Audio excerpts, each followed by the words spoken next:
Hey guys, welcome to my channel and thank you so much for watching. So, let's talk colorism.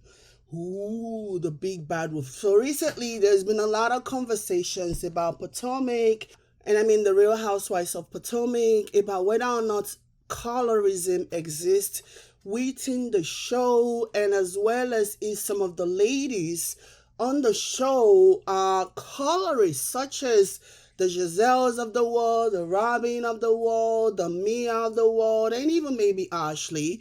There is also this conversation of whether or not people on the show, the ladies on the show, are treated differently based on the complexion of their skin, and also if some of the women treat other women differently based on the complexion of their skin. There is also this conversation of whether or not the viewers are more lenient to the women depending on the complexion of their skin.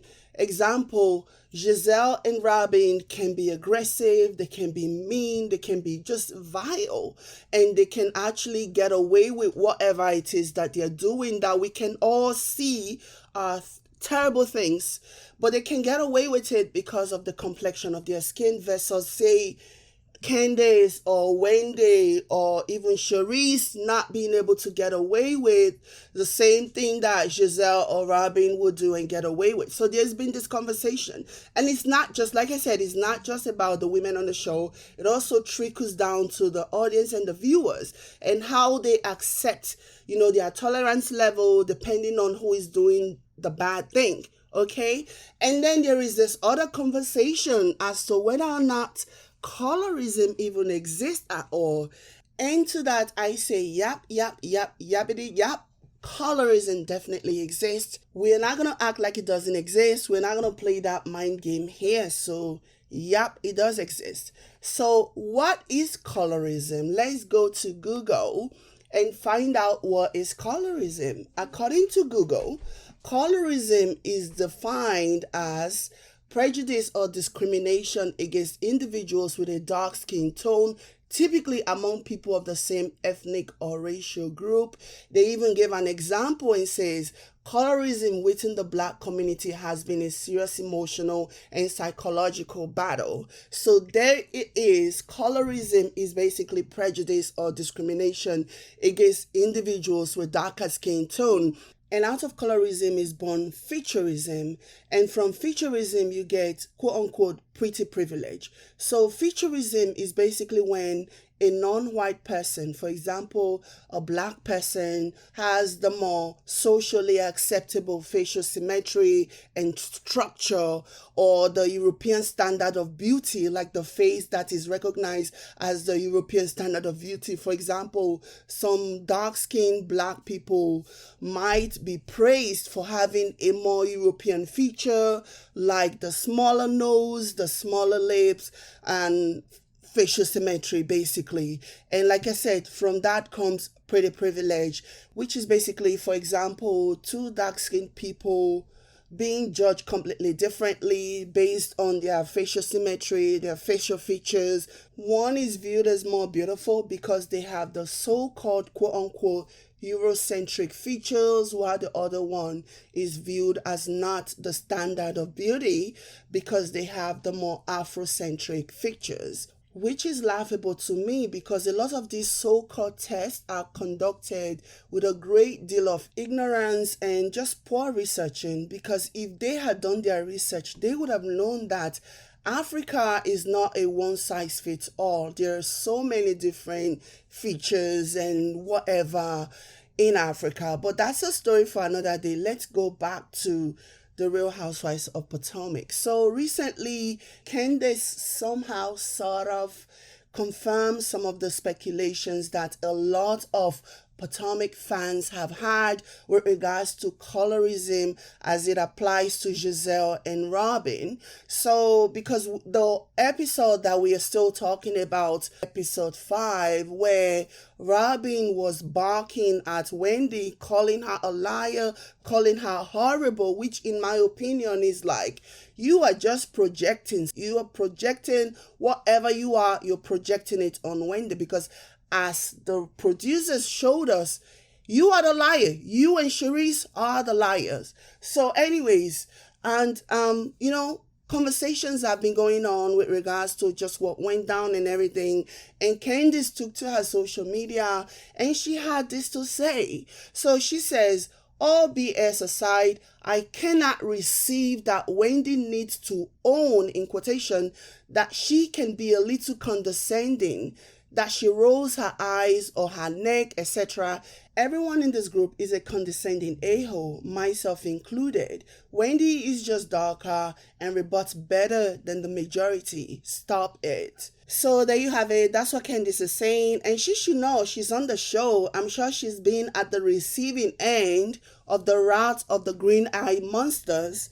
Obviously, some people on her social media also agree. For example, this one says, agreed, women with darker skin are always perceived as aggressive in their delivery. No matter how they are delivered, the shit is terrible. And it's true. It's just so true, because all this time that Robyn has been aggressive from season to season to season, she has been aggressive. But for some reason, people have never used the word aggressive to describe her. But one time, Wendy spoke a little bit higher than she usually does, and all of a sudden, all these women started saying, oh, she's aggressive. It's so obvious that they're trying to push Wendy to a place where she will react, and then they can pull a Monique on her.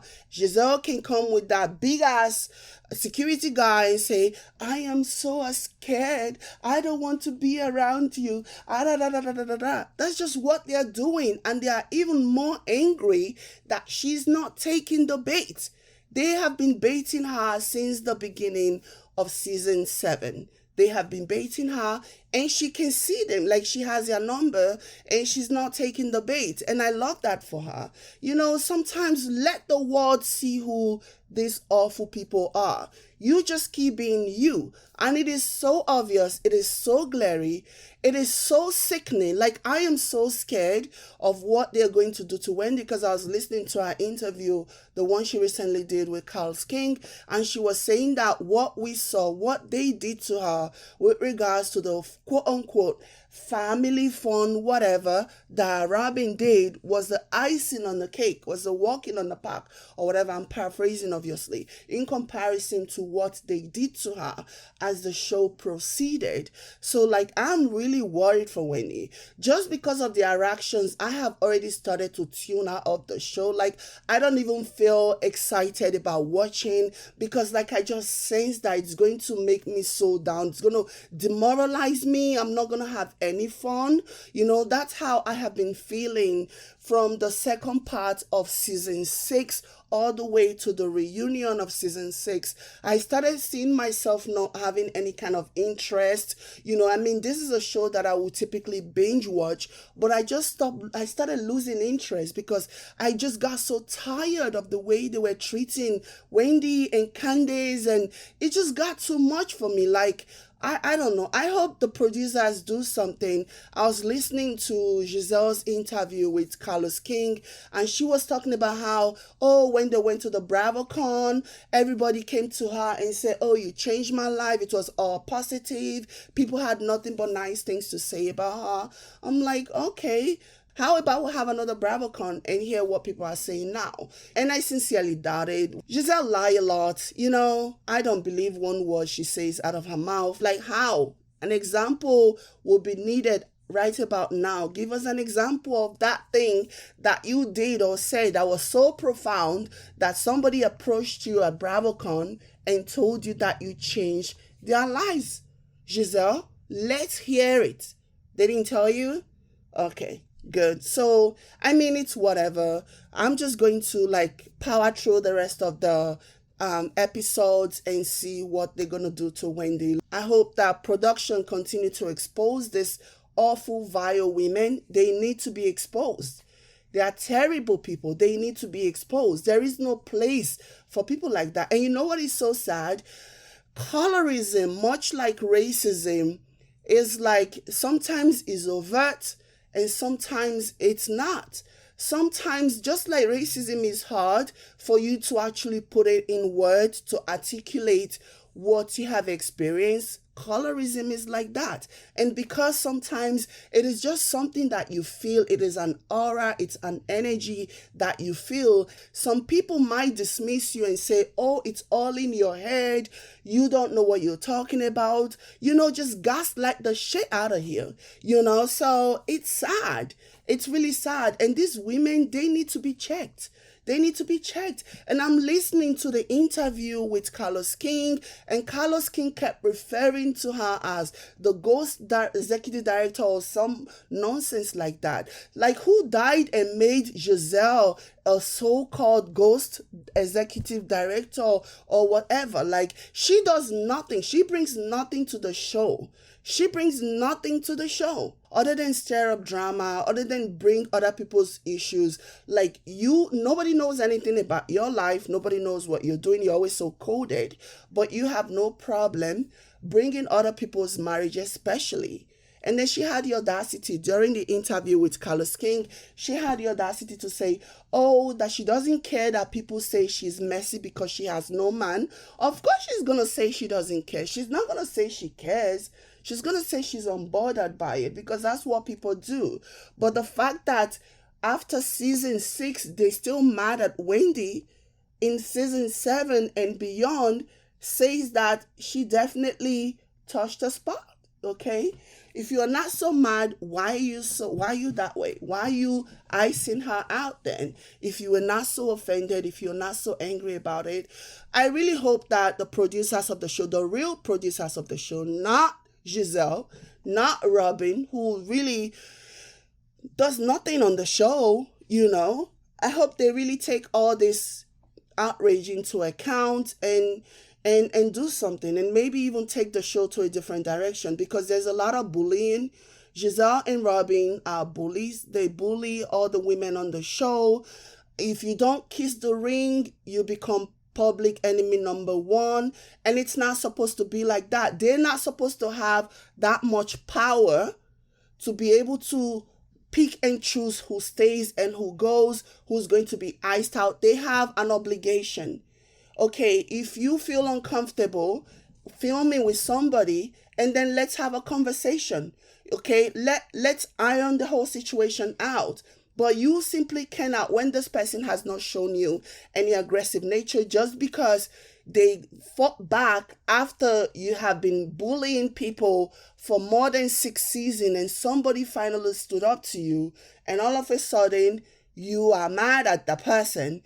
That is not enough reason for you to ice anybody out. You don't have the right to do that. It's not your show, sis.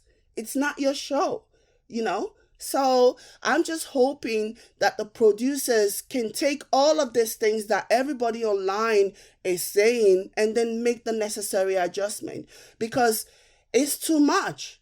It's too much. Wendy has her own. She's not a saint. She's done things that I'm like, Wendy, stay out of it. Stay out of it. Stay out of it. But this is too much. This bullying. Imagine, I wish I were a fly in the wall of Robyn's house, watching her watch herself on season 7, episode 5, the way she was barking at Wendy. I don't care. I don't give a fuck. I don't give a fuck. I wish I could be a fly on the wall, or I wish I could read minds to read what she was thinking at that moment, if she was proud of herself for the things that she was saying, the way she was behaving like a child. I really would have loved to know what she was thinking in that moment. But she doesn't go on social media because she knows she has nobody. She has no fan on social media. Okay, she's only there because of Gizelle. And Gizelle is only there to be messy. She has no storyline. She has nothing going for her. So she's just there to stir the pot, to talk about other women's marriages or whatever. That's why she's there. And that's sickening, okay? And so she's keeping her friend around, a friend who's the most boring housewife in the history of housewives. I used to watch Real Housewives of Dallas until it was canceled. So make no mistake about it. Don't think you can get so comfortable and be a bully and be doing all kinds of things, thinking that there is not going to be a repercussion. Once the audience start to tune out, once the bullying gets too much and it's making people uncomfortable, people are just gonna check out. And then let me see, are you gonna watch yourself? So yeah. Anyways, hopefully the producers of the show, hopefully they are listening to all this outrage on social media and they are making the necessary change.